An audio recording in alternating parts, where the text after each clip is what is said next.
Hi, I'm Pete Townsend from Goldline Curling, and we're here to talk to you today about toe coats. Joining me is Mandy. Hey, Mandy. Hi, Pete. So, what is a toe coat? Right here on this shoe, this is what a toe coat looks like. In order to do this, we use a product called Tuff Toe. First of all, you can see that without the toe coat, that we'll have the raw shoe material sliding on the ice. And some people love that, and for some people it's not so great. And the reason is that this is a slower material when it comes in contact with the ice, so it'll act like a little bit of a rudder. Some people really like that because it helps them to control their speed, but some people are just going for the fastest slide that they can, and that's where a toe coat comes in really handy.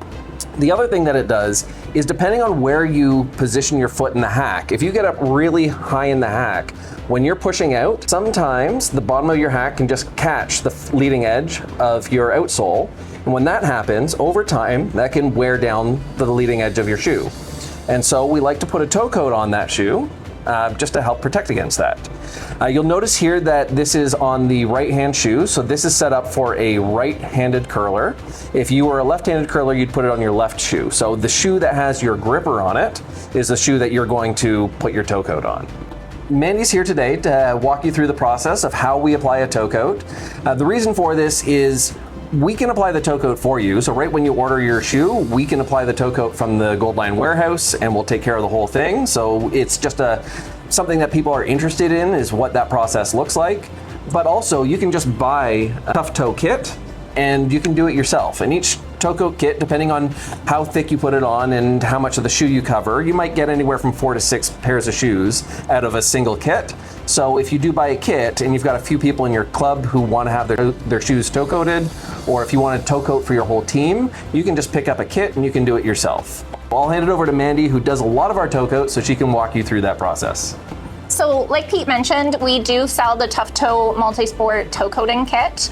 And what comes in your kit is the actual cartridge of toe coating material, a piece of sandpaper that you'll need, a popsicle stick in case that you need to clear up any of the edges, a couple of the tips that you express the material out of, and then the plunger and syringe that you're going to use to express the material onto the shoe. You're also going to want to use any kind of tape. So I have painter's tape. You could use any kind of like Scotch tape or anything like that. So I've already prepared one shoe to get us started. And what I've done here is I've taped off the area that I wanted toe coated on the shoe.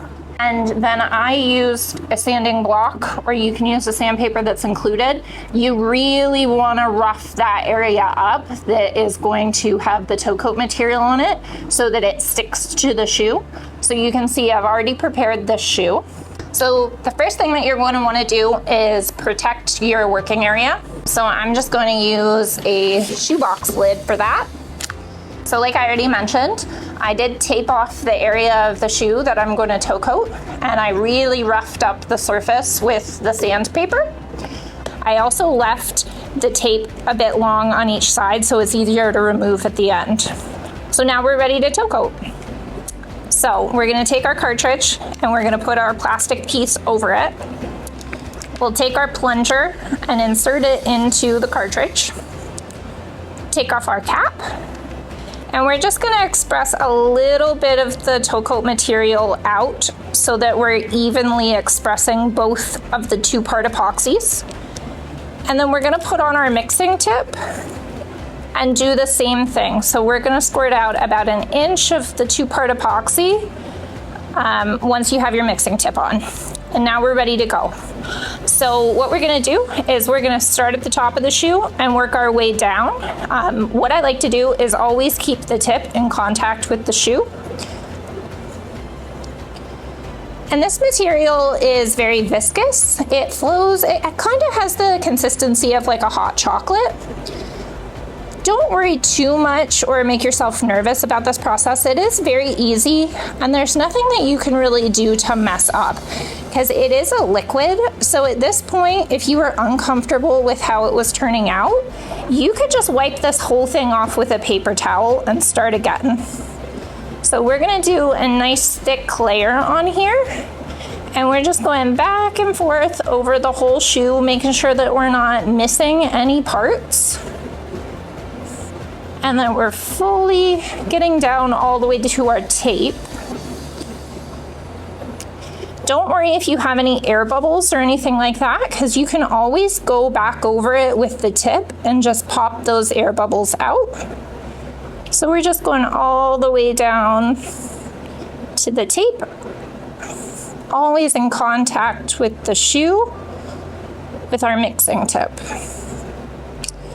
And once you have it all the way down to the tape on all sides, and you don't have any air bubbles that you need to smooth back out, you're just gonna now take off the tape, and that's why I left a little bit of those edges, so we can just pull it off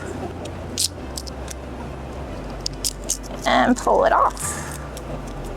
And then this will be dry to the touch in about 30 minutes, so you don't want to touch it right away. And then it will be fine to wear after 24 hours. So that's all there is to it. Fantastic. All right, thanks for walking us through that, Mandi. Doesn't seem like it's too hard. I know I haven't actually done a lot of them myself, but I was able to do it on my second try. But it's not that difficult. I'm sure that you'll be able to get it done yourself. Absolutely. All right, thanks, baby.